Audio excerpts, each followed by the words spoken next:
So this mental midget is a longtime hater of mine, little ankle biter, right? He's one of those guys who looks at him like he's going at some crusade, and the guys that he feels are toxic, he must go after and bring them down. Fucking loser. Anyway, this guy had been working overtime to try to defame and knock this company and what it is that we're doing, and he was unsuccessful. They all were, to be fair, because they thought from ISOM 1, well, he can't do it again. And then ISOM 2 happened, and that turned into a multi-million-dollar campaign, which goes to show you're not that impactful at all, actually. But the next book that's coming out from the Riververse will be Alpha Core #1, which is written by one of the most prolific writers of not just our generation, of all time. His name is Chuck Dixon. You know him as the creator of Bane. He's done definitive versions of like Tim Drake, and he's wrote for a lot of characters, definitely within the Bat family. You couldn't get away from him in the 90s. But his book is next for us. So now they're moving on. It didn't work for us, so now they look at it like, oh, we're gonna try to cancel. And these guys are literal Karens because their first instinct is to try to snitch, right? Their first instinct. But there's a little more nuance, for lack of better terms, with what's happening with our company because, well, I'm the owner. So you can't really just go to the owner and just be like, hey, don't produce things by this guy who is maybe contracted to do some work for you. We've seen people attempt to do that, and they failed miserably. Trying to hit up the company because Brandon said something they didn't like. Or trying to contact the company because Andrew said something they didn't like. It just doesn't work like that. They are uncancelable. Sorry about you, jackass. So now he's moving on to Chuck. He's like, if you're someone who values the well-being of comics communities, I implore you to read this. Riververse Comics will soon publish a comic by former industry pro, creator of Bane and Tim Drake, Chuck Dixon. It gets disturbing from there. And basically, he's going on a bitch fit about him being cool with Vox Day, and he's crying about that shit. And he typed up this long form stuff. And then he's like trying to snitch to like he shows some stuff about Amazon, right? Offensive content. We don't sell blah, blah, blah. And I guess he's trying to say, hey, guess what? It doesn't work, you idiot. I don't even sell product on Amazon.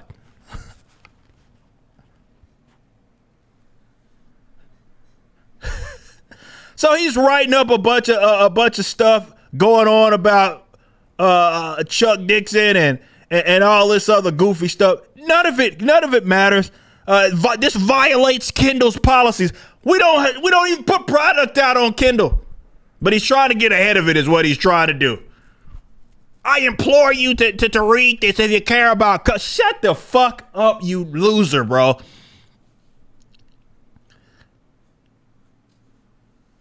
Here's what's going to happen, and you're going to have to get over it. Yes, we have people that the mainstream has deemed, I don't know, abhorrent. Because maybe they have a view or two. Namely, it's like they support politicians or don't support the politicians, rather, that they think they should. Which what happened to Joe Bennett, that was criminal. Because he didn't do anything wrong.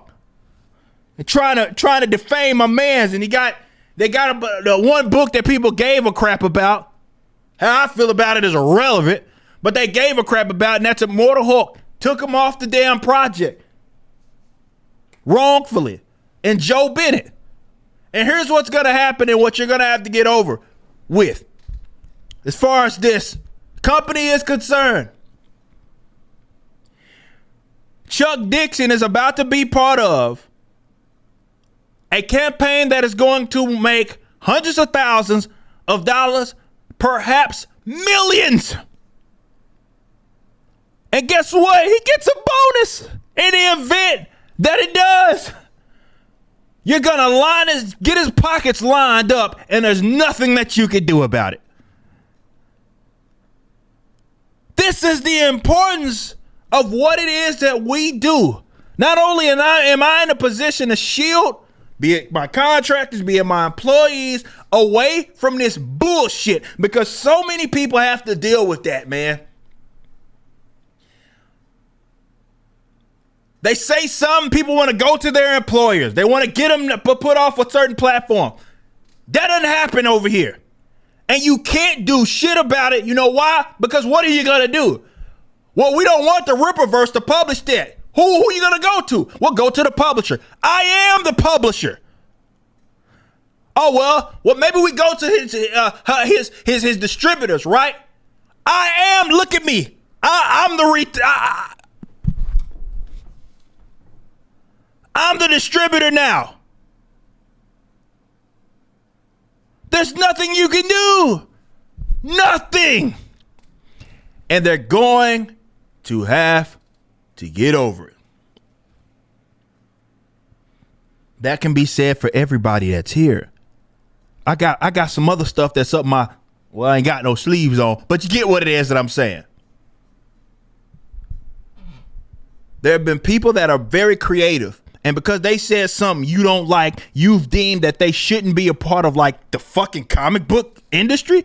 Who are these people? They're losers. And this is why social justice, activism is the fucking tool and the occupation of losers.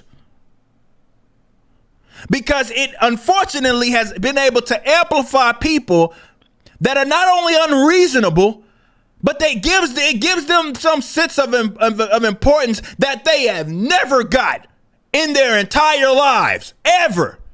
We're talking the most out of shape, non-fucking athletic. They never participated in a sport, never accomplished anything individually. The best that they can do is high side on the internet and try to get people canceled.